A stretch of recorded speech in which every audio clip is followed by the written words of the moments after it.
Ever wondered why Manchester United's tactics keep falling apart, even after switching formations? The truth lies in the chaotic aftermath of Rúben Amorim's departure, leaving behind a tactical mess that continues to haunt the team.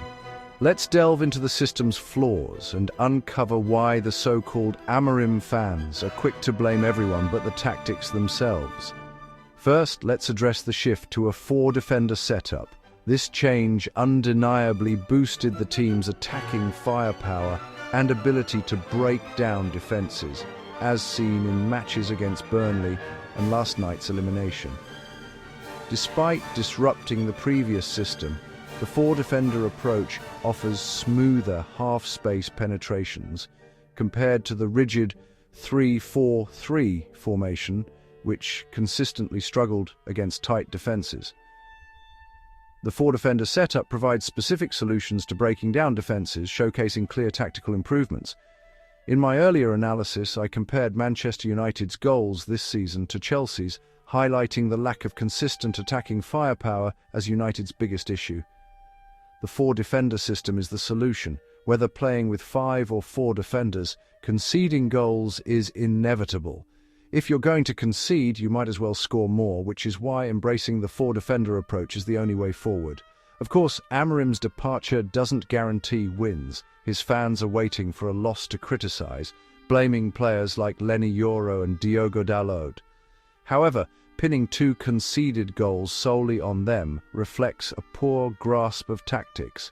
Both goals were directly or indirectly linked to Matheus Cunha, a key player in Amorim's 3-4-3 system. Since the switch to a 4-defender formation, Cunha has been consistently disruptive, acting recklessly without a clear plan. The caretaker coach also mentioned the players are exhausted, a lingering issue from Amorim's tenure. Injuries have plagued the team, and even without them, the players are fatigued due to his aggressive first-half play, which failed to secure crucial points and left them drained in the second half. Earlier this season, I warned that the 3-4-3 system would collapse. It did, leaving behind a chaotic situation. Amorim also sold all the wingers upon his arrival, leaving United without proper wide players to stretch play. Today, Brighton's attack flows better than United's because they utilise wingers effectively. Does United have the players to stretch play? No, they were all sold. Even after Amorim's departure, the lack of wingers remains a problem. When you confirm the 3-4-3 doesn't work but have no wingers to transition, it's a lingering mess regardless of Amorim's departure. Some of Amorim's fans will accuse me of blaming him unfairly, but there's a clear distinction between reasoned arguments and baseless criticism. Erik ten Hag left behind a 4-3-3 system that suits everyone, while Amorim's 3-4-3 was unfit for Premier League football. The issue? Amorim sold all the players needed for the 4-3-3, leaving behind a chaotic situation. Matheus Cunha, Amorim's key player, has been a reckless force, constantly disrupting the team's structure. In a 4-defender setup, organising from the back requires a goalkeeper comfortable with the ball.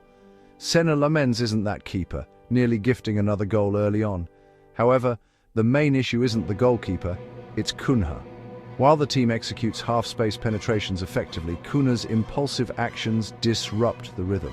For instance, Kobbie Mainoo controlled the tempo well, only for Cunha to charge in, steal the ball and lose possession with a foul. Cunha's playing style is too rushed. He excels in quick bursts but struggles when holding the ball.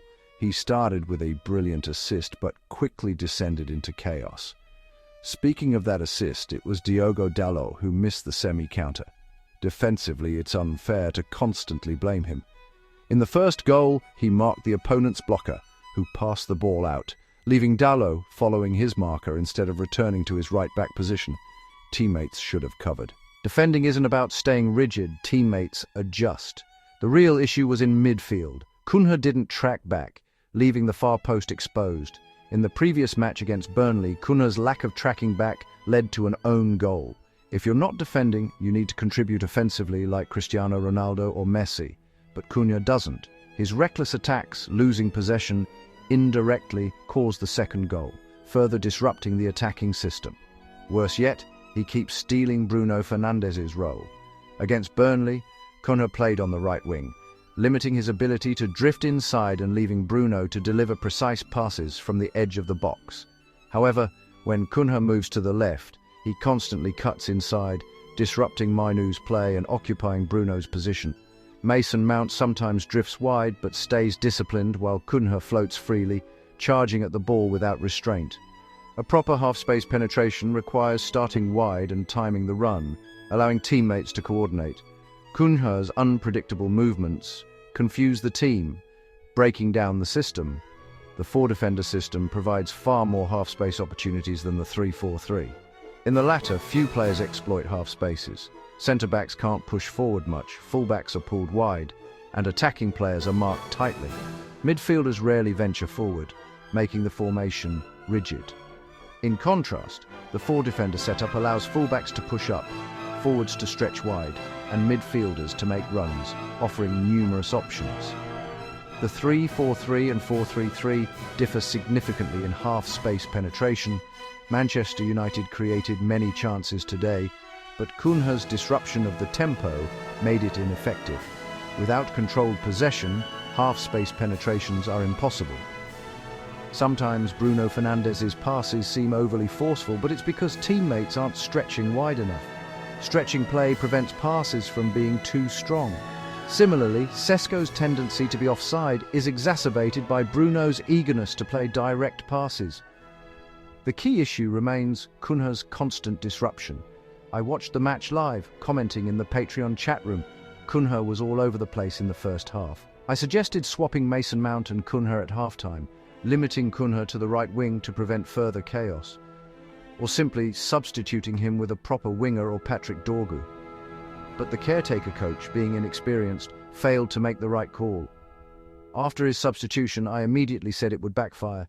He removed Kobbie Mainoo, who was holding the midfield together, and left Cunha to wreak havoc. Cunha had already tried drifting right, so bringing in Shea Lacey made no difference. Shortly after, United conceded the second goal. Cunha's selfish play and loss of possession exposed the midfield, leading to a defensive breakdown. The 4-2-4 formation is notoriously vulnerable.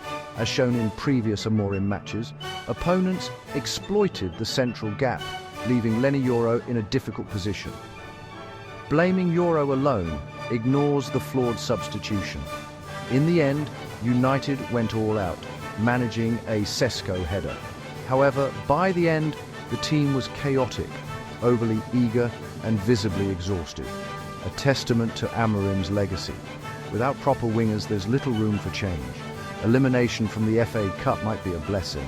Focusing on the league is more manageable given the fatigue. Whether this turns out to be a blessing in disguise depends on the next coach.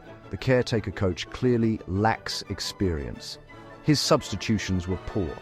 After hearing my reasoning, it's clear, is this Erik ten Hag's mess or Amorim's? The answer is obvious. As for Amorim's fans, let them bark all they want. They're stuck in their echo chamber, unable to see the bigger picture. Engaging with them is futile. They refuse to see what's evident. Let them stay in their bubble. The truth isn't their concern. Thank you for your support. Drop a comment, hit like and subscribe to show some love.